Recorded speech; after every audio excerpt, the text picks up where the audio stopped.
सरकारी संस्था जी बालाजीनं स्थापन केली त्या कार्यक्रमाचे प्रमुख पाहुणे पाटील सर, दर्शन साहेब, दत्त महाराज आणि आपण सर्व उपस्थित या ठिकाणी आलेले.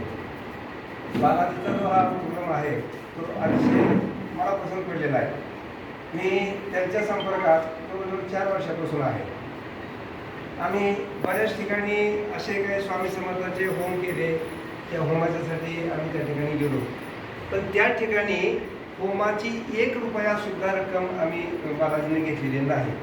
ज्यावेळेस आपण नैवेद्य शेवटी प्रसाद घेताना 1 रुपया 50 पैसे ती काय दक्षिणा वगैरे तर ठेवत असतो त्या ठिकाणी, तर तो सुद्धा रुपयासुद्धा त्याने ठेवायचा नाही असं सांगितलं. आम्ही जी सेवा करतो ही आमची निस्वार्थ सेवा आहे. आणि त्याच पद्धतीनं बऱ्याच ठिकाणी पुण्यापर्यंत मी गेलो त्यांचे होम करण्यासाठी, पण 1 रुपयासुद्धा खर्च नाही, स्वखर्चाने आम्ही त्या ठिकाणी गेलो आणि त्यांनी हा उपक्रम राबवला.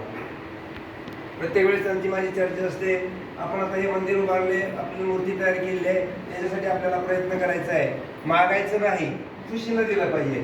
मग मला एवढं माहिती आहे की ज्या ज्या ठिकाणी आम्ही हे कार्यक्रम केले, ज्यांच्या घरी हे होम केले, त्यांच्या मनात अंतःकरणात काहीतरी भावना आहे, आम्ही मागितलेली नाही किंवा बालाजीला त्याला काय पैसे मागितलेले नाही. तुमची काय जी इच्छा असेल ती त्या देवासाठी द्या, मला मात्र काही देऊ नका. मी 1 रुपयासुद्धा घेणार नाही. ही निस्वार्थी वृत्ती जी आहे ती अतिशय चांगली आहे. आणि कुठेही गेलो तरी चहा सुद्धा बिचारा पेत नाही. हे वैशिष्ट्य आहे त्यांचं, की त्यांनी जे कार्य हाती घेतलंय अतिशय आनंदाचं आहे, उत्स्फूर्त आहे. त्यांच्यासाठी माझा तर पूर्ण पाठिंबा आहे. तुम्ही सर्वांनी त्यांच्याशी पाठिंबा आपण दाखवलेला आहे.